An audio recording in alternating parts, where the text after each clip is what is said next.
Nací el 6 de marzo de 1927 y pasé mis primeros años en una zona caribeña al norte de Colombia llamada Aracataca, que me marcó especialmente por su contraste con Bogotá y otras capitales del país en las que viviría años siguientes. Cuando ocurrió el Bogotazo en 1948, donde el populacho bogotano estaba preocupado por la situación política, me trasladé a la Universidad de Cartagena, donde empecé a trabajar como reportero del Universal. Mis primeros artículos se publicaron en El Espectador y El Heraldo, y formé parte del conocido Grupo de Barranquilla, de cuya mano conoce la obra de los autores que más adelante influyeron en muchas de mis obras, como Faulkner, Virginia Woolf, Hemingway, Kafka, entre otros. Y tuve la oportunidad de conocer a Fidel Castro, con quien más tarde tendría una amistad duradera. Años después, en 1967, publiqué la que pronto se convertiría en mi obra más conocida, y a cuya escritura dediqué más de un año de trabajo. 100 años de soledad. el éxito fue inmediato, agotándose la primera edición en apenas unos días. Decidí alejarme de la fama e ir a Barcelona, donde viví entre los años de 1968 y 1974. Comencé a escribir muchas más obras, pero el 17 de abril de 2014 fallecí de cáncer y padecí demencia en el proceso. En México, Distrito Federal. Argumento de la obra. La historia de esta novela relata una serie de sucesos insólitos, insospechados, pero ni el narrador ni los personajes se asombran ante estos sucesos. En la historia de cada personaje y en la forma en que cada uno se hila, solo una fuerza permanece amarrada, velada y arrinconada por la energía de las fuerzas contrarias, el amor, que cada vez que se asoma lucha sin éxito para abrirse paso. Esta fuerza humana vital sucumbe ante el peso de una cultura que, en cierto sentido, condena a los Buendía a vivir 100 años de soledad. Un primer bloque corresponde a los capítulos 1 y 5, en los que se narra tanto la fundación de Macondo como la edénica y mágica cotidianidad de su primera época. Los personajes más señalados son los fundadores, José Arcadio Buendía y Úrsula Iguarán, aunque también conoceremos la infancia y juventud de sus descendientes que forman la segunda generación de los Buendía. En un segundo bloque, uno de los hijos de José Arcadio y Úrsula, el coronel Aureliano Buendía, es el principal protagonista del segundo bloque, que son los capítulos 6 hasta el 9, en el que la vida apacible de la aldea se ve alterada por cambios de las guerras civiles que durante casi 20 años asolan el país. Finalizada la guerra, con la llegada de la población de la compañía bananera, inicia una nueva etapa en el devenir de Macondo, capítulos 10 al 15, en la que la prosperidad se acompaña de una creciente conflictividad social que desemboca en una sangrienta represión. Los últimos, Buendía, pertenecientes a la quinta y a la sexta generación, malviven en un pueblo en ruinas por un diluvio torrencial, hasta que la estirpe se extingue en un vástago con cola de cerdo, hijo de Amaranta Úrsula y Aureliano Babilonia. Cuando terminó de leer la profecía, toda la estirpe se extinguió. Contextos históricos. Se trata de una novela hispanoamericana del siglo XX, y por tanto, las circunstancias históricas que la han rodeado han influido notablemente en su configuración. El desarrollo industrial, que conllevó a una emigración, la cual contribuyó a las precarias condiciones de los campesinos, que dieron lugar a procesos revolucionarios como el mexicano. El caudillismo, heredado del siglo XIX, que derivó en una saga de dictaduras militares que eliminaron de forma drástica cualquier tipo de oposición. Además de definirla como novela hispanoamericana, podemos concretar que se trata de una obra perteneciente al género del realismo mágico, consolidado en los 70, que muestra una realidad que excede los límites de la racionalidad. Cabe destacar la tendencia a lo fantástico, la creación de mundos que parten de la realidad, pero que adquieren matices irreales o se presentan como tales. También se centra en las vivencias de los personajes y en su forma de ver el mundo. La literatura de esta época no abandonó la preocupación social que había precedido años anteriores, sino que ahondó en ella, añadiendo mayor complejidad y preocupación formal, unidas al compromiso ético. Contextos sociales. Colombia desde su pasado fue gobernada con alternancia entre los grupos políticos liberales y conservadores, lo que provocó a lo largo de su historia diferentes conflictos, guerras civiles, levantamientos y crisis sociales. Luego de la Segunda Guerra Mundial, la época de posguerra fue una de las crisis políticas más severas para Colombia.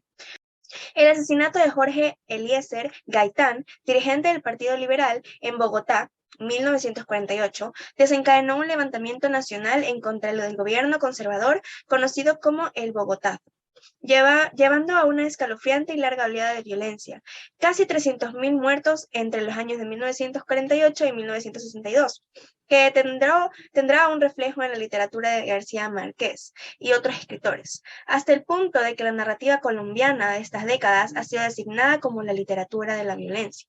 En el año de 1906 se construyó el ferrocarril que conectaba a Santa Marta y Ciénaga, y por entonces se estableció que en el país la compañía United Fruit Company para la explotación bananera, situación que trae un rápido desarrollo a la región. El trato inhumano a los trabajadores obligó a organizar una huelga en noviembre de 1928, que desencadenó los acontecimientos conocidos como la masacre de las bananeras, narrada justamente en la novela. Contextos económicos. Durante la regeneración, el presidente Rafael Núñez promulga la Constitución de 1886, la cual establece un régimen centralista en materias principalmente políticas y económicas, iniciando por entonces la República Conservadora, que se prolongó hasta 1930, teniendo como principal detractor a Rafael Uribe, quien lidera la Guerra Civil de 1895 y la Guerra de los 1000 días. García Márquez reconoció que el general Uribe fue el inspirador del personaje del coronel Aureliano Buendía. Dentro de los contextos políticos de la obra se ve cómo Gabriel García Márquez intenta transmitir el conflicto político que existía durante la época en Colombia, por medio de los personajes y las actitudes que estos tomaban a lo largo de la obra. El compromiso político de Gabriel García Márquez está integrado en su obra y se originó en el marco histórico del Bogotazo en Colombia y todo el periodo de violencia que le siguió. Temas universales de la obra. El tema central es la soledad, que, como una ley, todos están obligados a padecer. La soledad sirve para entretejer los distintos destinos de los personajes y se rige como característica esencial de los Buendía. La soledad es consecuencia de locura e incomunicación. No hay, pues, un solo personaje que se escape de ella. Sin embargo, el que sintetiza mejor el tema de la soledad es el coronel Aureliano. El humor, la historia oral y la cultura popular también está presente en la obra. Y por supuesto, la presencia del realismo mágico como estética específica de creación artística y revisión de realidades latinoamericanas. Poco sabía García Márquez, sin embargo, que el realismo mágico iba a convertirse luego en una peste. En la guerra y la violencia abundan los ejemplos. De hecho, la novela comienza con el coronel frente al pelotón de fusilamiento. El nieto de José Arcadio es designado jefe civil y militar de Macondo durante la guerra, pero se transforma en un dictador cruel y es fusilado. El episodio más violento de 100 años de soledad es la masacre de trabajadores durante la huelga de la compañía. El tema del incesto aparece al comienzo de la novela, cuando Úrsula teme consumar su matrimonio con José Arcadio porque son primos.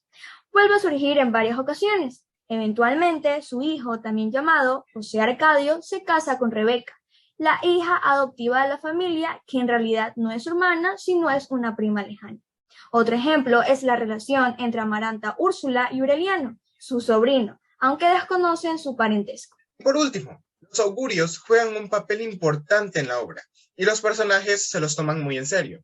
Al comienzo de la novela, José Arcadio sueña con Macondo y el día siguiente decide fundar la aldea allí mismo donde se despertó. Mientras tanto, su esposa Úrsula teme de tener hijos con él por el presagio de que nacerán con cola de cerdo. Este presagio no se hace verídico hasta que se cumple la última generación de los Buendía, cuando el hijo de Amaranta Úrsula y Aureliano nace con cola de cerdo. Al terminar la obra, Aureliano intenta descifrar los pergaminos y descubre que Melquíades había pronosticado toda la historia de los Buendía. Ideas principales. La idea principal es la historia de la familia Buendía durante 7 generaciones y de la creación y desarrollo y caída del pueblo que fundaron Macondo. También la soledad, que como una ley todos están obligados a padecer. La soledad sirve para entretejer los distintos destinos de los personajes. Ideas secundarias. El incesto, las creencias de las relaciones matrimoniales prohibidas, amor, odio, la muerte, hechos mágicos, las costumbres de los Buendía, el erotismo. Uno de los recursos estilísticos más usados por García Márquez en esta obra es la hipérbole o la exageración, haciendo una mezcla entre lo fantástico y lo real, utilizando la hipérbole como nexo de un modo tan perfecto que ya nadie sabe en dónde están las fronteras del uno con el otro. Es el arte hiperbólico y distorsionado lo que hacen a Macondo un lugar fantástico, donde no cabe destruir la envoltura de su encantamiento y contar su historia así. Algunas hipérboles y exageraciones en 100 años de soledad. Respecto al general coronel Arcadio Buendía, se ven citas como: promovió 32 guerras y las perdió todas. Tuvo 17 hijos varones de 17 mujeres distintas, que fueron exterminados en una sola noche. Escapó a 14 atentados, a 63 emboscadas y a un pelotón de fusilamiento. Otra frase como: se disparó un solo tiro de pistola en el pecho y el proyectil le salió por la espalda sin lastimar ningún centro vital. Cuando José Arcadio Buendía manda a través de un mensajero su descubrimiento. Al cuidado de un mensajero que atravesó la sierra, se extravió en pantanos desmesurados, remontó ríos tormentosos y estuvo a punto de perecer bajo el azote de las fieras, la desesperación y la peste, antes de conseguir una ruta de enlace con las mulas del correo. Personajes principales. Melquiades era un gitano corpulento, hombre honrado, inteligente y triste, al cual le gustaba realizar largos viajes por el mundo, autor de los manuscritos que relatan la historia de Macondo y los Buendía. Es un personaje redondo, ya que a medida que la historia avanza, uno va descubriendo la importancia de los manuscritos y su autor. José Arcadio Buendía era un hombre con una enorme imaginación, muy voluntarioso y emprendedor, aunque con el tiempo se volvió holgazán y descuidado. Murió triste, solo y con su familia creyéndolo loco, atado debajo de un árbol. Fue el primero de los Buendía, el fundador de Macondo, y el primero en intentar descifrar los manuscritos. Úrsula Iguarán era una mujer activa, menuda, severa, muy trabajadora y con nervios de acero que parecía estar en todas partes, muy supersticiosa y generosa, defensora de su familia antes que nada. Murió sola y ciega. Coronel Aureliano Buendía, hijo de José Arcadio y Úrsula. De joven fue callado y retraído, pero con el tiempo se convirtió en un hombre fuerte y valiente, imposibilitado para el amor y para expresar sus sentimientos. Aureliano II, hijo de Arcadio y de Santa Sofía de la Piedad, hermano gemelo de José Arcadio II. De niño era callado, ensimismado e interesado en la platería. Pilar Ternera, amante y la mejor consejera de los Buendía. Pilar es una pieza fundadora de las generaciones de los Buendía, proveedora de consuelo y muy generosa. Amaranta Úrsula, una mujer feliz y llena de vida. Ella es la que logra cambiar el destino de los Buendía. Vive y muere feliz sin ningún asomo a amargura o soledad. Aureliano Babilonia. No supo de su origen hasta el día de su muerte. Se convirtió en el amante de Nigromanta, una prostituta de Macondo, hasta que una tarde empezó a amar a Amaranta Úrsula sin tapujos. Descubrió que la mujer que amaba era su tía y que jamás saldría de esa habitación después de descubrir los pergaminos, ya que en los manuscritos estaba previsto que Macondo sería destruida y borrada de la mente de los hombres en el momento en el que él descifrara los pergaminos. Personajes secundarios de la obra. José Arcadio, hijo de José Arcadio y Úrsula, lleno de vida, bondadoso, medio bruto y con ganas de conocer el mundo. Fernando del Carpio, mujer dura, conservadora, le preocupaban mucho las apariencias. Murió sola sin aceptar que Aureliano Babilonia era su nieto. Petra Cotes fue la fiel amante de Aureliano II, de buen corazón, llena de pasión y alegría. Renata Remedios, Meme, de carácter alegre, descomplicada, caía bien enseguida, le encantaban las fiestas y las salidas con las amigas. Tiempo.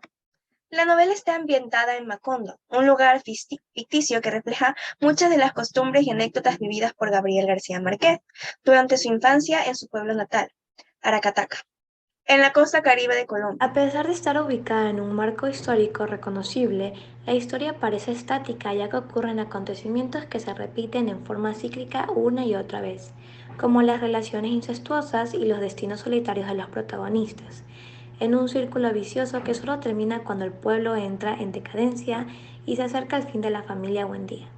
El espacio o ambiente en el cual se desarrolla la obra es el pueblo de Macondo, fundado por José Arcadio Buendía. Es un pueblo chico de no más de 30 casas. El pueblo sufrió diversas guerras y cambios de gobierno que influyeron en la vida de la familia. También sufrió una importante transformación cuando llegó el ferrocarril y con él la compañía bananera que trajo consigo todo tipo de gente y de inventos. Lenguaje. La primera observación que se impone al leer 100 años de soledad es la vastedad de su lenguaje. Para García Márquez no hay palabra desaprovechable en el diccionario. Dentro de la novela existen diferentes formas de narrar, en las que está lo cómico, el humor, la parodia y la ironía. Hay dos principios que se respetan a lo largo de toda la novela: el área lingüística de cada personaje y otro aspecto narrativo que Isabel Paraíso de Leal llama el zigzagueo. Acerca de lo primero, Melquíades está caracterizado por medio de un lenguaje poético y científico, lo mismo cuando habla él. Las cosas tienen vida propia. Todo es cuestión de despertarles el ánima. Que cuando el narrador lo describe, usaba un chaleco de terciopelo patinado por el verdín de los siglos. Úrsula, en cambio, el arquetípico personaje representativo de sentido común y la laboriosidad, habla como un lenguaje familiar, careciendo de poesía, como en la siguiente cita. Estos niños andan como un surumbáticos, deben tener lombrices. Y en la descripción de Úrsula o sus acciones, el autor recurre a un lenguaje semejante, mientras Úrsula y los niños se partían el espinazo en la huerta. Un ejemplo de cambio tonal en el que contrasta un nivel de lenguaje oficial y un lenguaje familiar. El corregidor Moscote se extraña de que le pidan la mano de su hija Remedios. Tenemos 6 hijas más, todas solteras y en edad de merecer, que estarían encantadas de ser esposas dignísimas de caballeros serios y trabajadores como su hijo, y Aurelito pone sus ojos precisamente en la única que todavía se orina en la cama. Narrador. La historia es narrada por un narrador omnisciente, ya que los hechos están contados en tercera persona. El narrador no participa en los hechos y él sabe lo que sienten y piensan todos los personajes todo el tiempo. Opinión o comentario de la obra. Lo que le da un valor excepcional a la obra es la imaginación que Gabriel García Márquez imprime en ella. La habilidad que tiene el autor para las cosas con amenidad o la crítica que encierra la obra. Su habilidad para contar las cosas con amenidad hace la lectura más interesante y entretenida. La usa especialmente al describir personajes, ambientes, objetos y situaciones, y muchas veces usa las exageraciones y los símiles para añadir un toque extra a las situaciones.